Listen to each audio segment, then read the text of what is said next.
İsmayıllı rayonunun sakini Dadaşova Səlminaz İzzətullah qızı başına gələn ciddi və narahat edici hadisəni ictimailəşdirmək üçün kanalın qaynar xəttinə müraciət edib. Səlminaz xanımın sözlərinə görə o rayonda özünü icra hakimiyyətinin nümayəndəsi kimi təqdim edən bir şəxs tərəfindən aldadılıb. Hadisənin təfərrüatları ilə bağlı öz açıqlamasını verdi.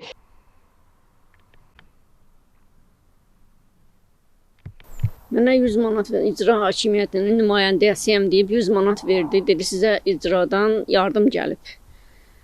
Ala bu 100 manatı 50 manat bizə qaytar. Mən də aldım 100 manatı 50 manat buna qaytardım.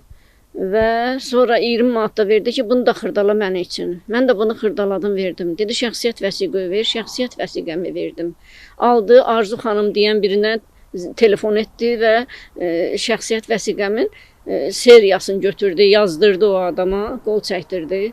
Dedi tamam. Getmək istəyəndə dedi ki bu 100 manatı da xırdala da mənim üçün bir 100 manat da xırdala. Mənim də əlimdə elə 75 manat pul var idi. 70 manat məsəl bunun üçün xırdaladım. Sevindim ki 50 manat mənim üçün pul gəlib. Bayram üçün yığdığım 70 manat idi. Dedim bayram üçün mən də nəsə alacağım, tək adamam da. Qeyd olunan məsələ ilə bağlı ərazi üzrə polis orqanında araşdırmalara başlanılıb.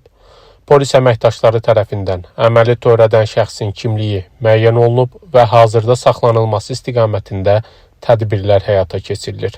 Hüquq mühafizə orqanlarının araşdırılması davam edir və bu mövzuda daha ətraflı məlumat veriləcəyi bildirilir.